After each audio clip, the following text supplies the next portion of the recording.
tells tales of 1852, while Joe spins jokes both old and new. One's got the past, one's got the gleam. Together they're a golden team. So grab a seat and settle in. The fun is just about to begin. It's time for the Frank and Joe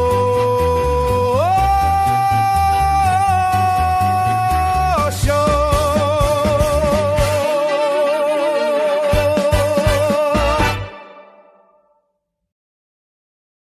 Good afternoon, folks. It's the Frank and Joe Show. Frank is here. He's having some technical issues. We'll get him back here on the stage. Let's see.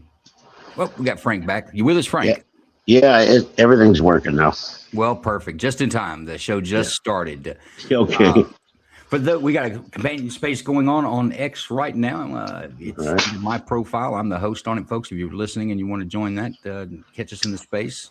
We've got you plugged in. In fact, we can talk to our folks in the space. Who we got in there? We got Ronan. Who are others? We got Doc and Range Minded. How you guys doing in the space today? Doing well. Doing awesome. Excited, Dave. Part of the show. Good deal. We're gonna get onto some videos here real quick, but I want to do something, Frank. I was thinking about it. We start this show each week. We don't do a real introduction of either one of us. Let me introduce myself. I'm one of your hosts today, Joe Lanou, former law enforcement officer, U.S. Army infantry veteran. And we have Frank. Frank is a Air Force veteran from Vietnam. But Frank, do you want to talk a little bit about yourself real quick? Okay, well, I'm 78 years old. I've been retired for quite some time, and I'm just enjoying life is the only way I can put it. Good deal. Folks, we love Frank. Frank is one of our Vietnam veterans. He was an Air Force veteran in the 60s and served in the Vietnam campaign, was working on B-2 bombers. He assisted dropping ordnance on our enemy. A good man, and he's got a good take on things. Today's show, it's the first one of 2026. I would like to say this is the year of the 250th anniversary of the United States, this great American experience. And some people had birthdays, some people had birthday weeks, some people do birthday months. But we're going to call this a birthday year. So it may not be exactly the 250th anniversary of this great nation. We're going to act like it is. Now, today, Frank, we've got a strong military theme today. A lot of things have been going on. We haven't done a show this year. This is the first show we've done this year, but a lot of things are happening. We've had some stuff going on in Venezuela, but we've really seen the United States project its power and push things out and show the world that we're not the ones. And we're going to show a little bit of that today. There is a, you know what? I'm just going to play this. This is kind of like an anthem, like before class, before a football game. This is kind of like an anthem. We may do this before every show. But listen to this American hero here from Fallujah, United States Army Infantry Staff Sergeant, Squad Leader, Medal of Honor winner. Let's listen to what he's got to say. Military should not be mistaken for a cable news gabfest show. We don't care what you look like. We don't care who you voted for, who you worship, what you worship, who you love. It doesn't matter if your dad left you millions when he died or if you knew who your father was.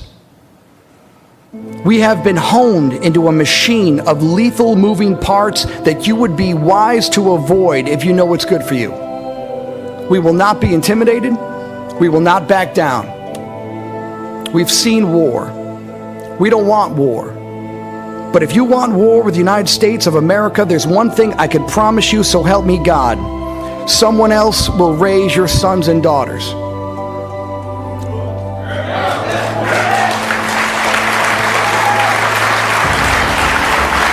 We fight so our children never have to.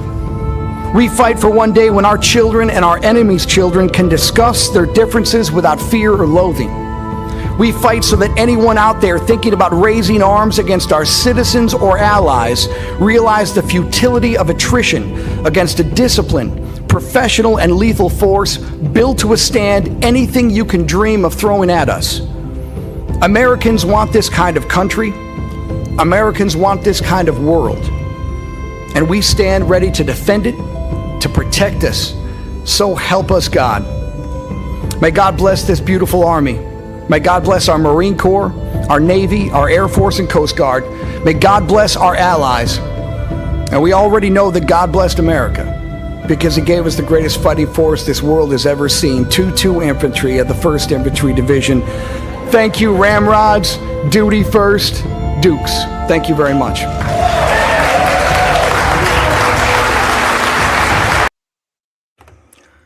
What does that do for you, Frank? Does that make you feel a certain way? Does it make you want to stand up and feed an eagle and punch a bear? Yeah. Yeah, that's pretty powerful what he said, and I agree with it 100%. I tell you what, if you don't agree with it, if you're not paying attention, the United States has showed a prowess on its military here with the operation in Venezuela to take Maduro out like a child. Thanks, B, for reposting the stream. Folks, anybody else on the stream would repost it. Same with the space. Let's try to get some folks in. But that's the next thing I'd like to talk about. The Operation Southern Spear. This operation where the U.S. military went in, a combined military operation of military U.S. forces. We went into a sovereign country, unimpeded, and took their president out of his bed and his wife too, and flew them back to the United States with no loss of life on U.S. forces, but there were loss of life on our enemy forces there. But I've got a quick video here that kind of breaks down how that operation went. Let's go over this. Let's watch this video, Frank, and then maybe we'll talk a little bit about it. That. 2 in the morning, the lights went out in Caracas.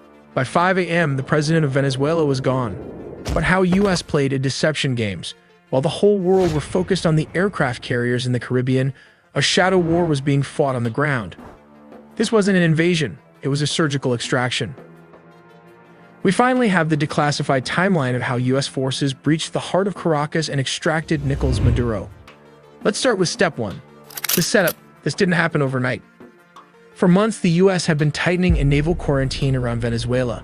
The U.S. Gerald R. Ford Carrier Strike Group and the U.S. Iwo Jima Amphibious Ready Group were parked off the coast.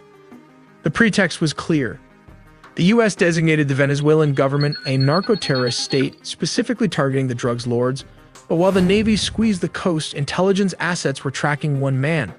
They waited for a specific window, a moment where Maduro was stationary and vulnerable.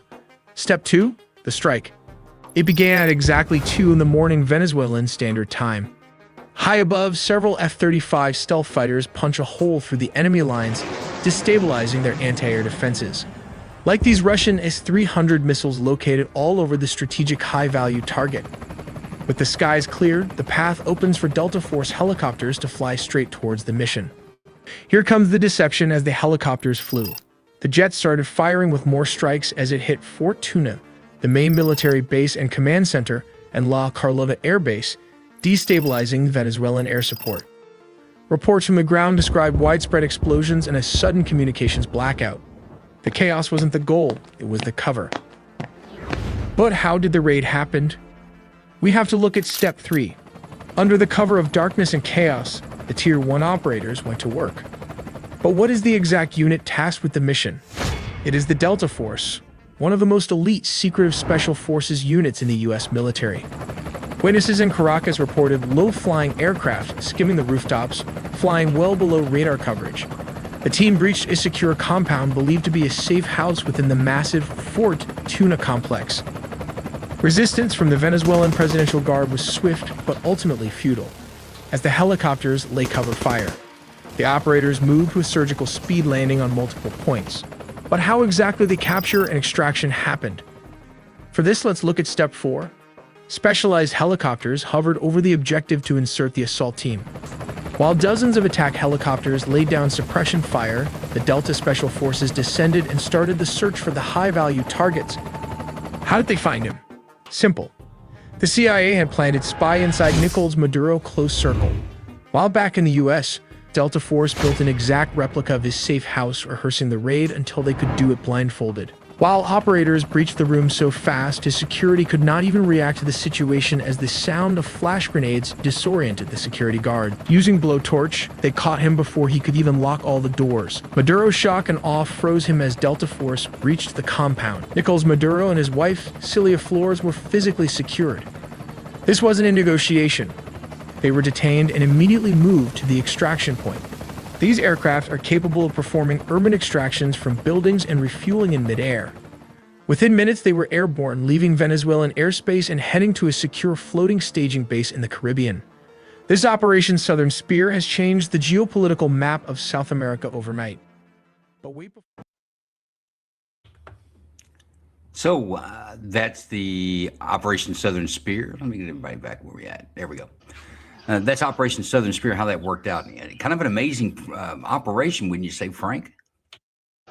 Yeah, it was. Wow. I mean, man, it's so precise. And well, of course, any operation, you're going to have training, as it showed that they trained in country for months to do that. They had everything laid out right. They knew what they were doing. And we went in without I don't guess they got a shot fired. Took out all of their necessities and went in and took them out, man, like it was nothing. It was amazing. Just showed the world what we can do in just minutes. Well, I think it went next level. If you go to Desert Storm, we showed the world. Every time we've unleashed the war dogs, we've shown the world our capabilities, and it's always been above our peers. Yeah. If you want to say that we have peers, this time I think was different. We went into a foreign nation, and this is, by the way, this is the second time we've done this under the Trump administration. Operation Midnight Hammer, or I think that's what it was in Iran. We blew up the nuclear facility. Here's the thing that's significant. They couldn't see us in the sky. We were unmolested. Now, when we've flown before, we'll own the skies, but we go through there by taking things out, blowing things up. In the first hours or the first days of an operation, the Air Force couldn't be hit by surface-to-air missiles because they're still there and operational. We had the ability to avoid those, but they still shoot them. This was different. Not a shot fired. They didn't get off any of the SAMs. There's no AAA. We flew in there with helicopters, unmolested, to a presidential palace on a military base, went into this dude's bedroom and pulled him out. And this, this had to shake our enemies. You guys in the space, we got Doc in there. We got some military minds in the space. What do you guys think about Operation Southern Spear and just the capabilities that the United States demonstrated? Well, honestly, I think it was a good example of what can happen if our forces are taken off the leash. Now, mind you, I'm not anti-war. It's sometimes necessary, but it should only be a tool used when there's an existential threat to the republic, and when it is used, it should be used with full force until the enemy is no longer capable of fighting, and at that point, we should fuck off, go home. Yeah, as our Medal of Honor winner said earlier, someone else should raise your sons and daughters if you raise a rifle to us. But no, I agree. Now, do you think this sent a message in global politics, geopolitics? Do you think this sent a message to our foes? And have we heard anything from them, by the way? There was some posturing immediately after, and then they got real quiet. Well, except for maybe Iran. They're still doing a little prick waving. As you've said, on a few occasions, sometimes you got to show them you got a gun. Sometimes you got to show them it works. We just showed them it works.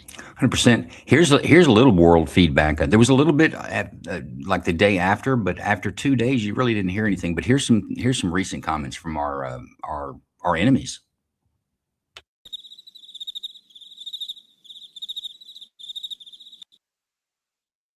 Yeah, it's pretty much all they've had to say. Nothing but crickets. And I think it's interesting, too. You've got this thing going on in Iran. And Iran actually reached out, and we have no diplomatic connections with Iran because they're that kind of enemy. We have no embassies there. There's no, we have to send messages through emissaries. to talk to their government officially. But they reached out to the White House when Trump was threatening military action to help the protesters. They reached out and wanted to talk. I think that's the first time I've heard that in the 47 years history of the current regime in Iran. Frank, have you ever heard Iran reaching out and wanting to talk to the United States regarding some action? No, I never have. They've always had their mouth flapping about how wonderful they are. So no, I never have. And I'm sure the people of Iran are fed up with their tyrannical Muslim Shia law or whatever. From what we're seeing, protesting every day. When they saw that Venezuela thing really opened things up. You know, people thought, wow, look what America did. And they're wanting our help. I've seen it on X. People from Iran saying, help us out, back us up. So I don't know where we're going to go with that, but hopefully they can enjoy a democratic, free country. You know, I think there's still something on the horizon. We've had a couple of times in the 47-year history with Iran being our enemy, and Obama was the last, where you've had this type of protest and you've had this type of a weak Iranian regime where it could topple, and Obama decided not to do anything. I think Trump will.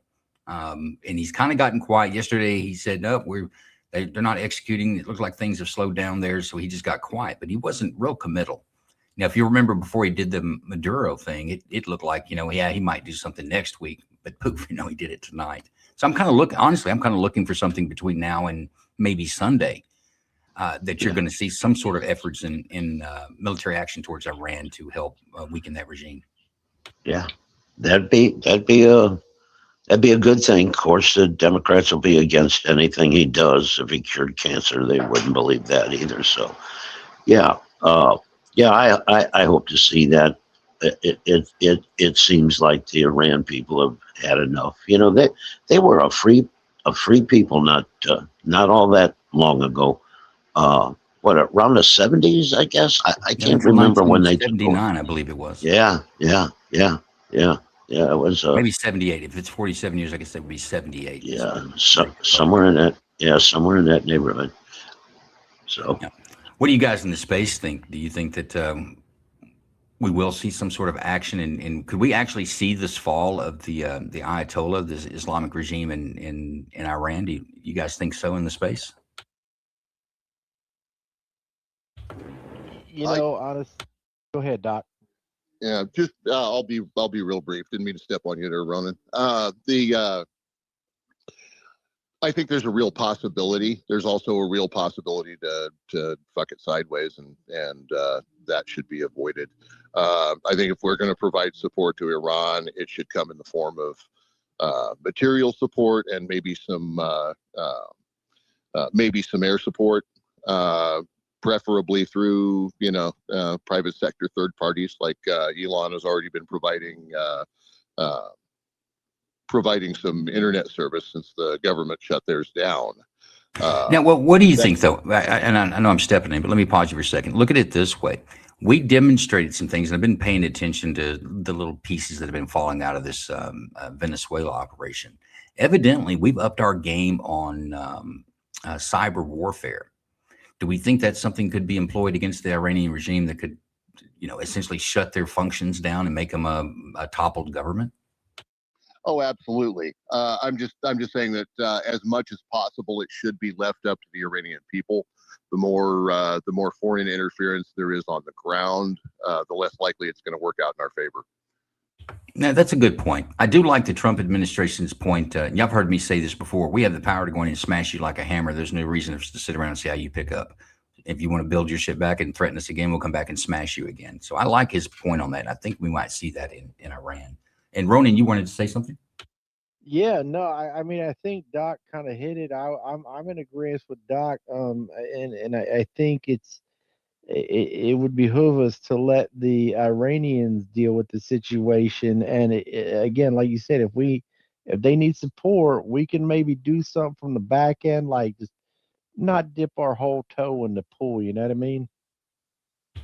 And I know, and And I'll go back again that when we hit the bunker there, once again, the reports were that the Iranians never shot a missile. No SAMs left it, no AAA. They didn't know it was happening. And that is I'll say quite frankly, that is an accomplishment that no force has ever had.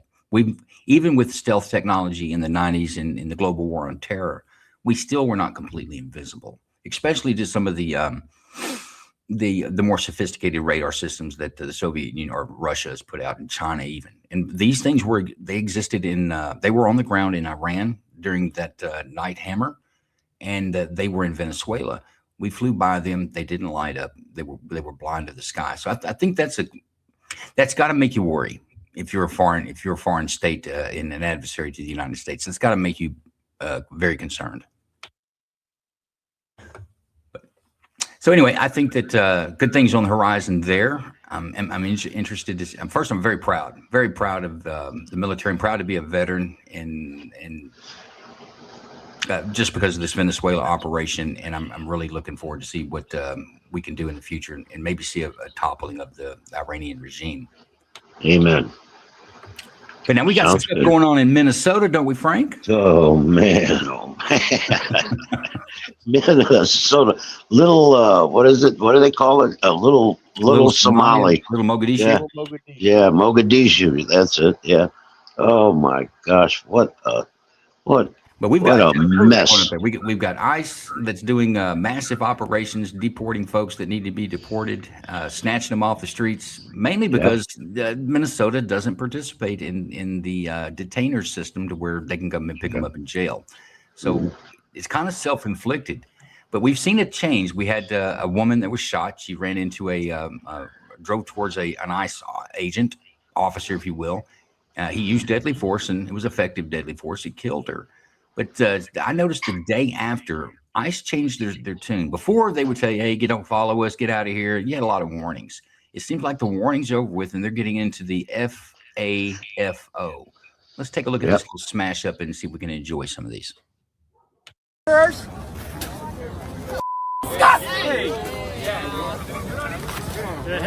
Yeah, he just spit on him. Make me.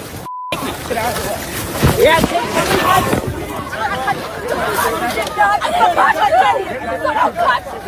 Don't touch me! I didn't touch you! I didn't touch you! You guys are evil motherfuckers! I want to move my car! I am disabled! I have a brain injury! She's got a brain injury. I am autistic and I have a brain injury! Put me down! I was just trying to get to the doctor and I'm Just trying to get to the doctor. That's all she's doing.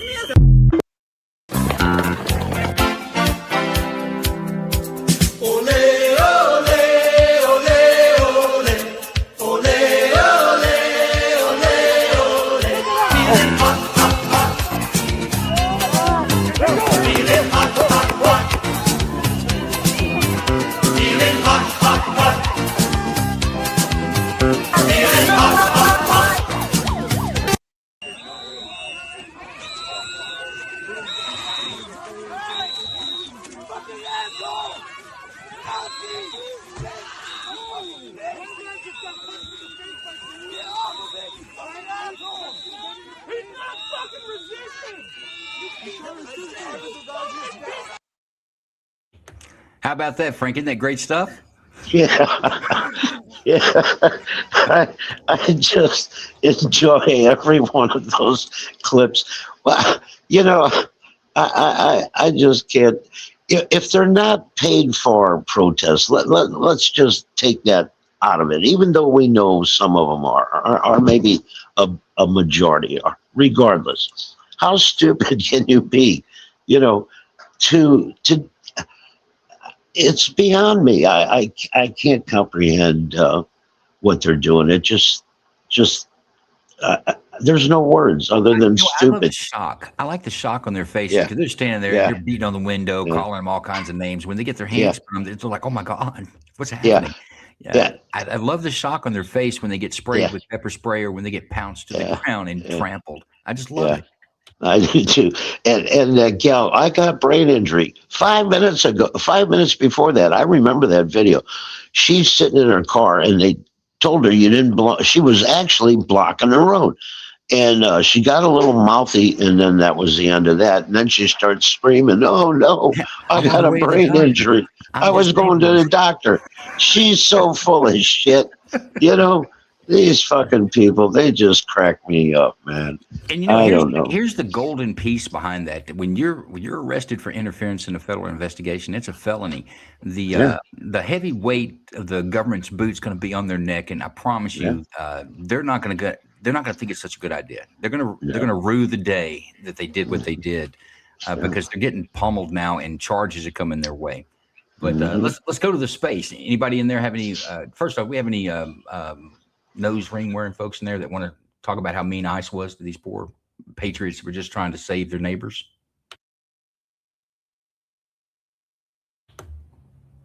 That's what I'm hearing out of space right now. Just a lot of crickets.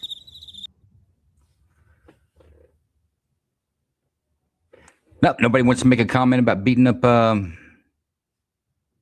protesters. Yeah, no, look, can I used to wear all that treble hooks in my face and stuff, so I guess does that count in Hang a on, did you have a sense? nose ring, Ronan? I did. All right, we have a question. Frank and I have talked about this before, and some other folks in the space have talked about. How is that with like a bit of a runny nose, like a cold day, you get a little post nasal drip? Does this little ring it collects boogers, right? Is that what it's there for, to keep it hit your lip? I mean, I don't know. I don't really get post nasal drip too much, but I kept it clean. I mean, I'm asking, boogers have got to be a problem with this device, right? Yeah, I mean, it was difficult for a while to blow your nose and whatnot, clean it all out. Miss Chris, do you have a nose ring? Can you kind of help us out with how do you keep a nose ring clean with boogers? You are hilarious. I do not. However, at one point in my life, when I was a little bit demented, I did have a nose piercing, and yeah, they're booger catchers for sure. Has to be, right? Yep, I no longer have that. I grew up. I've only talked to two people with septum piercings in. One was in person and one was on a space. And when you ask them about the booger thing, they just kind of get upset about it. It's like, oh, I think it's a valid question, right? I mean, it's sticking out of the nose hole where boogers come out. We've all been out, cold day. You get the little, little snot on the end of your nose. It's got to collect on this apparatus, no? Yes, it does. And I'll be honest with you, I found it offensive when my bestie used to tell me, "Oh, you got a booger catcher," and that was back when I first got it. But I've learned not to be offended by whatever. And like I said, I grew up, and I don't have it anymore. I let it close. I'm with her. I grew up and got rid of my shit too. Well, Frank, you had one before you went in the Air Force. They made you take it out, right? No, I've never had any such thing. I've never pierced anything. No, Now, the only thing I ever seen prior to young people putting nose rings in were like the U-bangies and hogs. They put nose rings in hogs so they won't root. They tear up the ground, and that's the only thing I ever saw wearing nose rings. Could be for the same reason, right? Maybe, no? Yeah, maybe. Yeah, maybe. I don't know, man. But I tell you what, one of my favorite pastimes over the last couple of days, so I've got much free time, is to go through videos and watch the protesters get handled like they're asked to be handled. If you did what they're doing in any other, you go to a bar and do that, you can get knocked on your ass, right? You go to somebody in public and do that, you're going to get knocked on your ass. And they're there thinking that, well, you can't touch me. And it's just, I love the look on their face, like, oh my God, you did. Oh my God, you're beating my ass. Oh my God, I got sprayed with pepper spray. Or when they're crying and they're like, give me some water. I even see people out there putting milk. Milk on their face for the pepper spray. And I don't think that works. Does anybody have any information on that? Is milk effective for pepper spray in your eyes and nostrils? Milk does have a whatever shit's involved in there. It does have kind of a counteractive effect. Well, I'll tell you what, there's nothing better than seeing somebody with a gallon jug of milk poured it on their buddy after they got pepper sprayed in an ICE protest. Hey, and here's the thing. They're carrying it out there like a kid. Like, hey, check, you got your whistle, check, you got your nose ring, check, you got your purple hair, check, you got your milk, check, we're ready to go. Make sure you take your milk. And may I just say thank you, Joe, for calling me out like that? How did you know? You know what I didn't? You could have just kept your mouth shut. Nobody would have ever known. I had no idea that you had in fact, I figured you wouldn't have had a septum piercing. Or a nose ring. You didn't have a septum. Would you have it on the side, like on the side? You did. You absolutely did call me out. I had it on the side. Yes, sir. A little gold diamond in it. I mean, a little golden diamond. My daughter, a year ago, she said, what do you think about that? And I said, no. And then I hit her with the whole booger thing. She kind of rolled her eyes, and she hadn't talked about it since. But the boogers are I don't think you think about that. I think you're like, oh, it looked nice and some sort of adornment. But at the end of the day, man, that's going to be gross. It's just gross. When I use a Kleenex, I don't keep it around. I throw it away. Once I get the boogers out of it, I get rid of that. I don't keep it. I'm gonna lose my lunch. I had them all up in my ears, my mouth, my face, my nose. Who said they're going to lose their lunch? Who was that? I think that was Laura, and she's had her hand up for a minute. Yeah, look, I'm not sure Laura didn't back in the day maybe have one too. I'm just saying. I think Laura could have been. No, Laura? I did for like a year about. Damn, I'm killing it today. Yeah. I just had the little stud on the side, but I don't want to discuss that other topic about the tissues and all that. But I did have my hand up because of the question you had in the. Go ahead, Laura. I 100%. By the way, hi everybody. Thanks for having me. Thanks for giving me the mic. Blah blah blah. Hi everybody. So okay, this is how I feel about the whole Minnesota thing. This is their winter of love. Period. This is what they asked for. The administration. Walls knows he's done. He's going out with a bang. He's pissed. He can't be reelected. He's an embarrassment. He got caught in fraud. He is done. And he doesn't give a hoot about the patrons or the Americans or the Somalians, in my opinion, in that city. He's blowing it up, and he's doing all that mess, just like they're showing the pictures from 2020 that nothing was repaired with the Floyd riots. It's going to be the same in this section where they're doing all the damage. Well, let me ask you this, Laura, on that. Walls is going to walk away in the sunset. Walls may, but let me ask you, I think the protesters are finding a different, they're encountering law enforcement differently this time. Law enforcement, after the shooting, I've noticed that ICE is just not playing it. You block it, you're going to get one opportunity to drive away. If you don't, we're breaking your window and pulling you out. The lady who had a brain injury, that's exactly what happened to her. I didn't have that portion in the video, but she pulls in and she blocks, and they're at the window. Hey, you got to keep moving. And she kind of acts dumb for a minute. And he gives them one more. You got to keep moving. And after that, it was just get her out of the car. Get out of the car and get her out and handcuff. I think that's going to slow some people down. I think they're encountering a different force than they did during the Summer of Love. So I don't know if it'll get as far as it did during that. Do you think that's a consideration? It could be, but I mean, look what they did. Was that last night? And they broke into the vehicles and blew them up and fire and put them on a jack and ripped through the belongings. I mean, the guy with the tats all over his face. We can get anybody that stepped on grass on J6, but you're telling me he's not behind bars already? I mean, this is enough. He needs. I think we need a little bit more. I mean, Trump doesn't care. This is his last term. He doesn't care. Let's go. He knows he's got the people's back. Do it. Get it over with.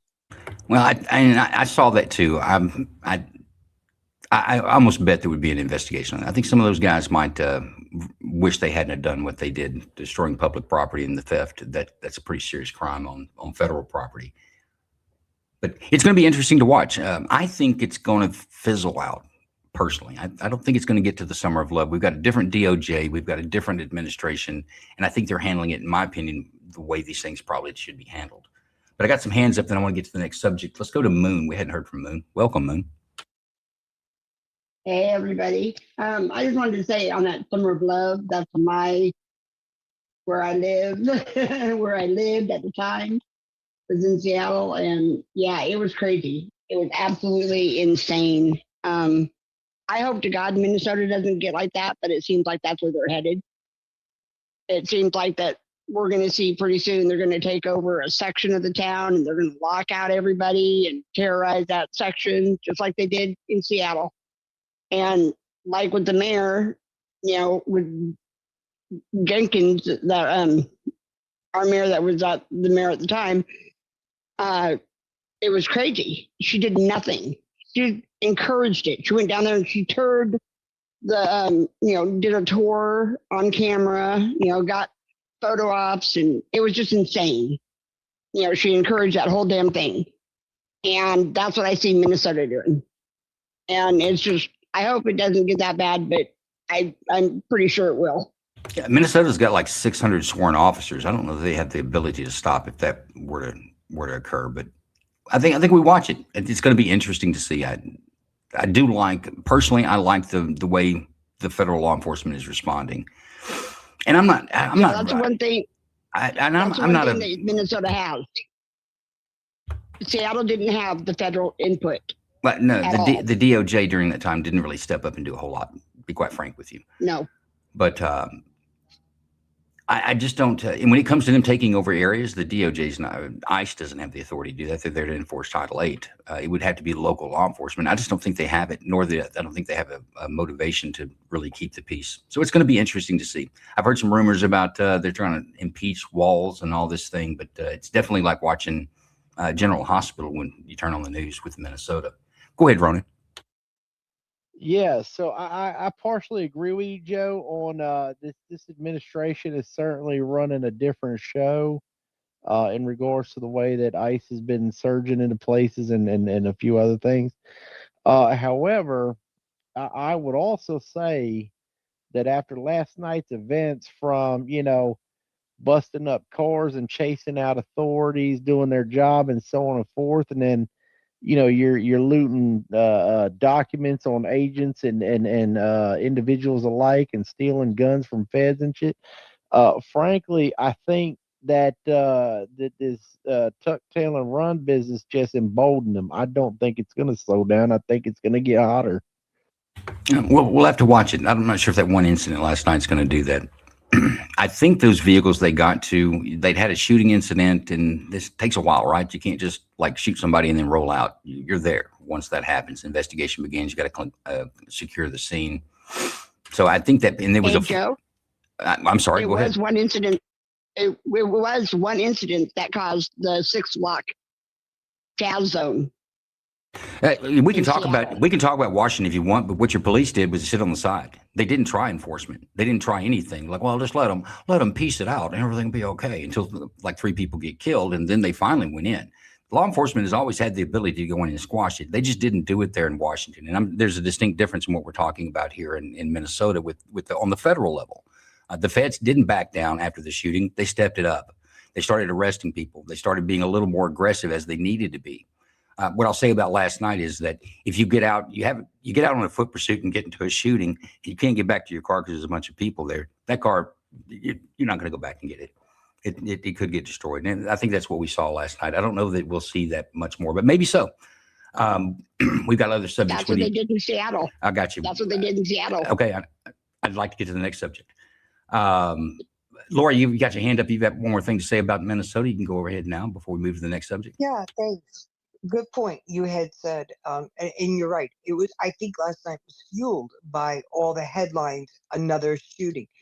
They left out, I saw one affiliate out of Minnesota that she was Fox affiliate, and she was on this site at the time, and she said, listen, the guy was an illegal immigrant. They were serving. The officers were attacked 3-on-1. He was shot in the leg, and in fact, he was on the stretcher. He smiled and he waved for the cameras.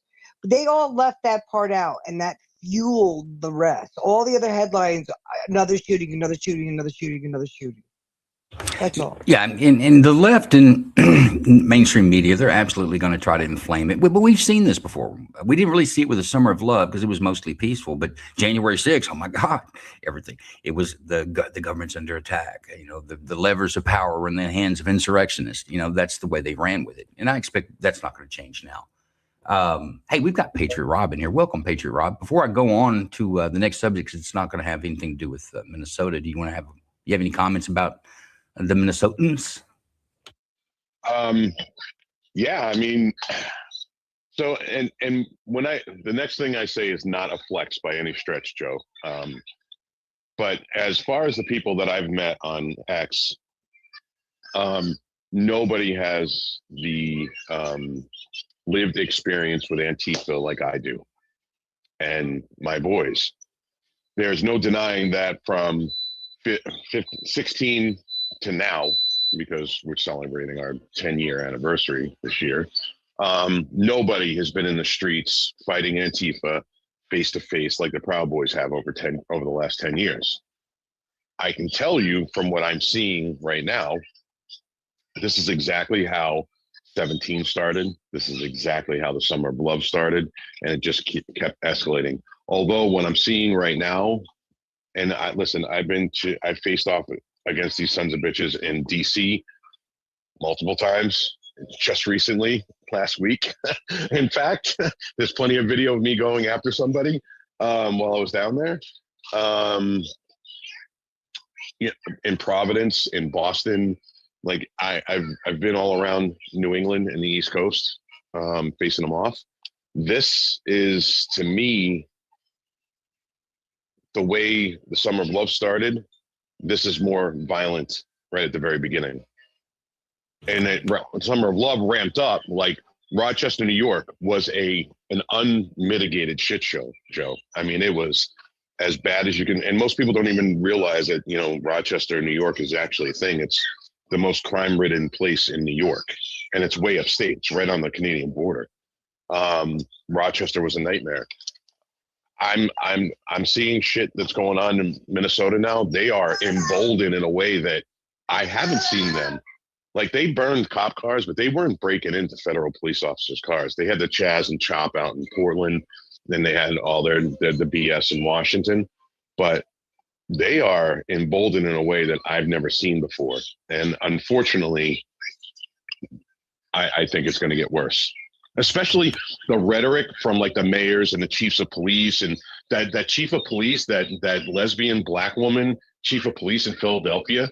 Hold up, she's an elected sheriff. I've heard she's not a chief. Somebody elected that bitch as a sheriff. But you know what? I can't. Well, I'm not surprised. But can you believe she's saying that ICE are fake law enforcement, and that she's going to use the greatest attorney general in the country to press charges on ICE agents for doing their job? I mean, now, not before, when we had the BLM rights, we had police officers that were kneeling in solidarity with BLM, but you didn't hear the rhetoric from governors and mayors and chiefs of police and sheriff's departments the way you're hearing it right now. That in and of itself is emboldening these people to do the things that they're doing. And it's pretty fucking scary, bro. No, yeah, look, I agree, and I see a lot of similarities to the Summer of Love. But what I think I'm seeing now, we're seeing a different DOJ, and there's still some tools that the federal level they have. Trump even talked about calling it insurrection, which he maybe getting close. If your local government is literally at war with the federal government, then the supremacy clause comes into effect, and we could see that. Guys, I got to move on because Frank's got an appointment. We can't go past the top of the hour. Marlon, I'll give you a minute, sir. Go ahead. Welcome to the space. Good to see you. Hey, good to see you, Joe. Frank, hey, I just want to come up, support the show. Rob, man, I tip my hat to you because, man, you have been doing it out there ever since I've known you on the app. You've been that involved with it. So hats off to you, Rob, for sticking it through. And Joe, great to see you. I know you do your spaces later in the day, and man, it was good to see you in the afternoon. I just wanted to pop up. I just want to say one thing though. It may seem unruly in a lot of spots, but I don't feel like it's going to be unruly here. I think maybe the citizens have a little bit more of awareness That's just my gut feeling here. I don't see it here, maybe a little bit in Philadelphia, but our local police is not going to stand for anything. So for me, I feel as though we got a kind of a good continuity with our police. So just wanted to throw that out there. That's the feeling I get here. You know what, and that's good. So great to see you. And quite honestly, there was a difference in the Summer of Love. It was the law enforcement response. The lack of response had burned out of control in areas and the suburbs where they attempted it. Law enforcement stood up and it never got started. But we don't have law enforcement support there in Minnesota. Because I want to get on to, you know what, Frank? I've got a story, and we're gonna have to do it next week, Frank. I've got a story about an Air Force mechanic in the 1969 that stole a C-130 and flew it over the ocean. It's kind of a mystery, but we're not. It's a little longer. We're gonna have to skip that and bring that out next week. All right. But something happened yesterday when Trump was touring the Ford plant there in I think in Detroit yesterday. Mm-hmm. You guys know he had a heckler. Somebody was calling him a protector of child predators or pretty much a pedophile. Did anybody see that? Watch this video and see what Trump's reaction is. It's blurred out, but you'll be able to tell what happened. But watch it. You don't hear him, but you'll have to read his lips. You're not watching the video. I will explain it once we play it.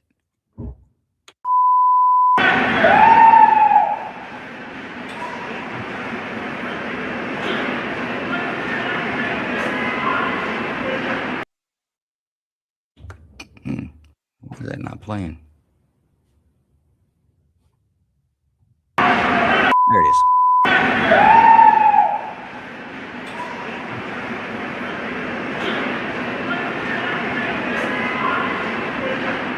You see that, Frank? You want to play it again? Yeah. Yeah, I saw it. He gave him the finger. Yeah, I saw that. For those not watching the video, he's like on a mezzanine or a second floor, like balcony. He's walking in a factory, and somebody yells at him like "protector of pedophiles," and he lips at him. He's like, "Fuck you, the president of the United States. Fuck you." And then as he's walking, he begins to walk there. He's stationary when he does that. Then he begins to walk, and then he flips him off. The president of the United States flipped the dude off. I don't know how some people feel about that. Down in the blue pill right there, and I got the picture of it for you, Joe. All right, then that's great. What I like about it is that we have a president that's like that. You know what? Sometimes you just got to say, fuck you. You know, sometimes you got to hit a guy in the face. Sometimes that's just what you need to do. And we've got a president that's doing it. And I just wanted to play that clip and say, hats off to a man that's handling business that way. But Frank, you wouldn't have done that, would you, Frank? Oh yeah, I'd have done it with both hands. Yeah, I love it. And on X, all the lefties are, oh, look at the kind of president we have. Yeah, we got a good one. He's telling you go fuck yourself. You know. Hell yeah, that's what I voted for. Yeah, that's what I voted for. The ones bitching about Trump's lack of decorum obviously missed the Johnson administration. Well, that's true. We haven't had a president that's got that kind of a overt backbone in a while. I'll be honest with you, I wasn't against Trump, but I wasn't like a big fan of his. But he's growing on me in this. He's doing what he said he's going to do, and he's a man of action, and I'm happy that we've seen that. All right, Frank. Yeah, me too. I was kind of doing the Air Force theme tonight, so we're going to do this. This is and maybe you can tell me what kind of fighter jet this is. I can't tell. It doesn't look like it's a modern one, but this is a fighter jet that is using chape and flares to evade heat-seeking missiles. Watch this.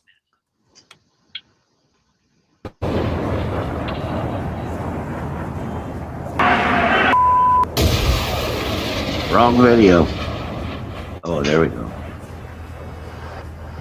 Hang on, let me back that up. I'm having some issues here with pulling.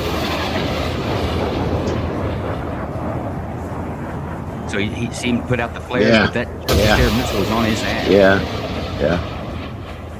Yeah. It'd be impossible to figure out what kind of aircraft that is. Look, it's right on him. Look at it. Yeah. Wow.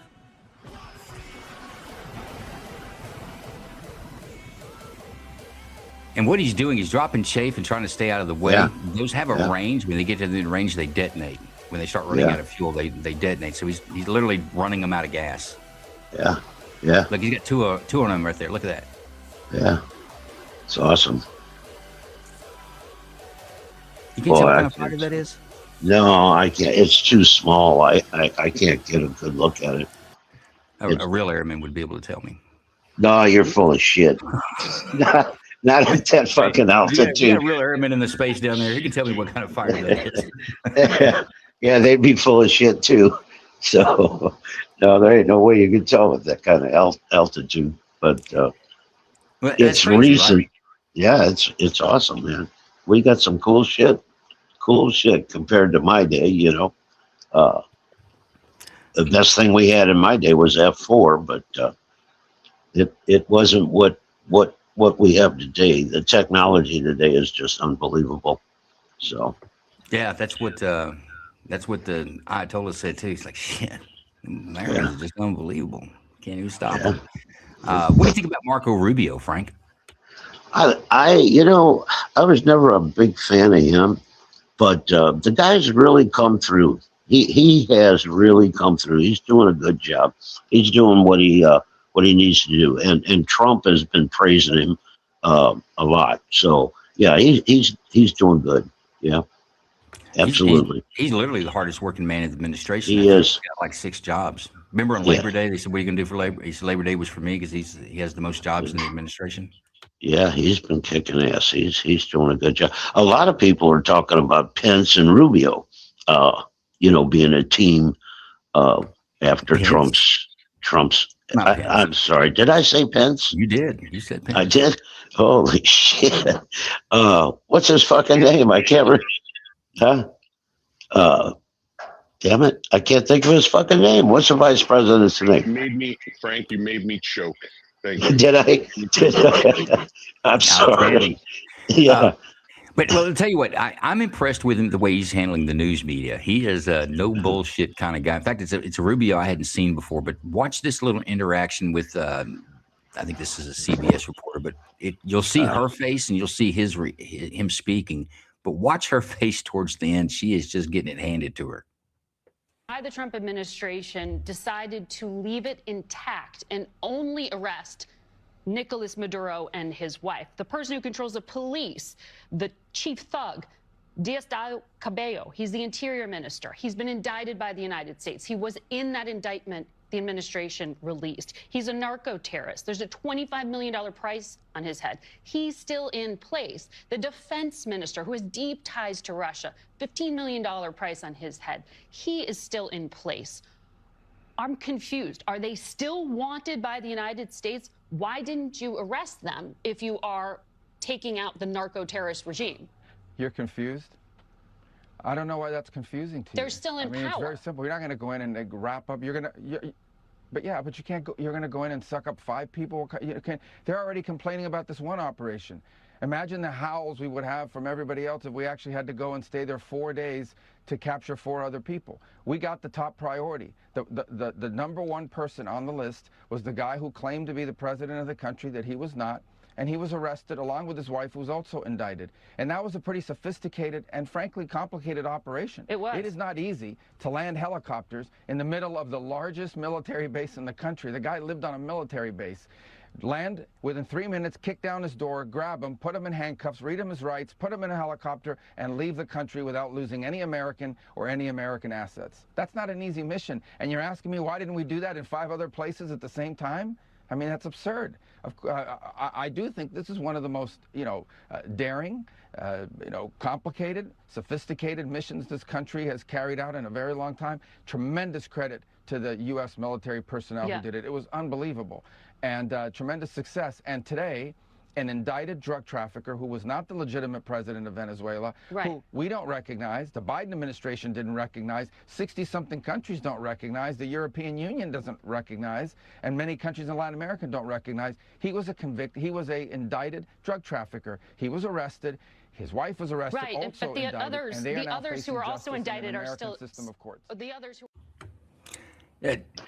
She was so smug asking that question like she got him. Like, well, you're talking about you getting the narco-terrorists, but you didn't get them all.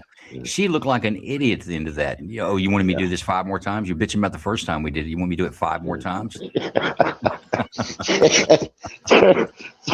they really think there's some hot shit. The fucking women that run them news teams.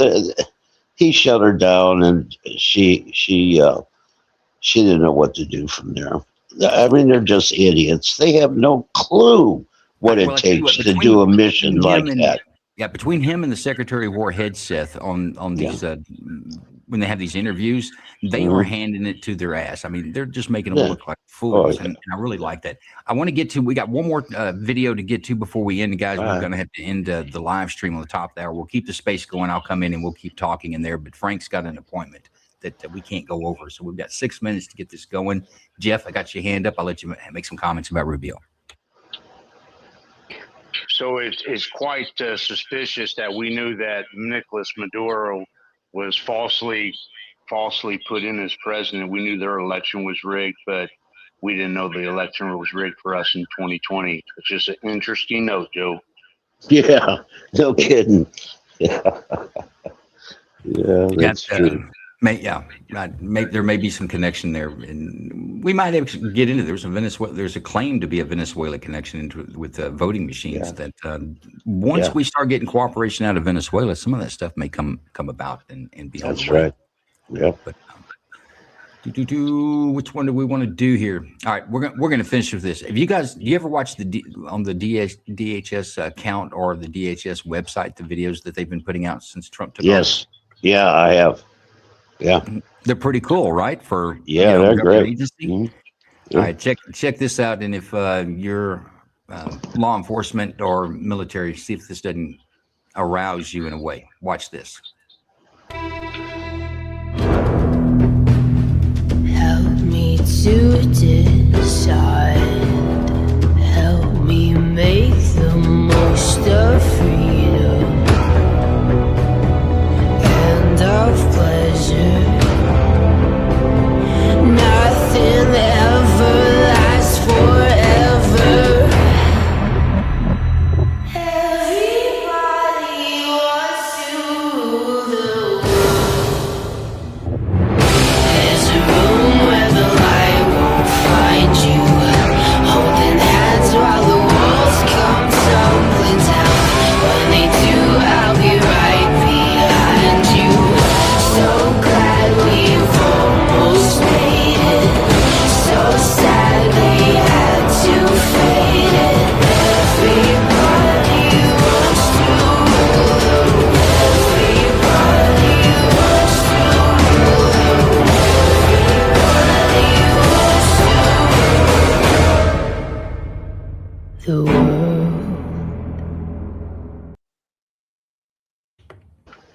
I just think it's a cool video, and it's good to see our operators get a little bit of little clout that they deserve. You guys work hard at what they do. It's not something you go do once. You do it every day. You eat, you walk it, and sleep it. All right, Frank, we're going to get you out of here in time. I'm going to go to hang on a second. I'll get you out. Yeah, I'm good. I'm good. Let's go to Miss Chris. Got her hand up. Go ahead.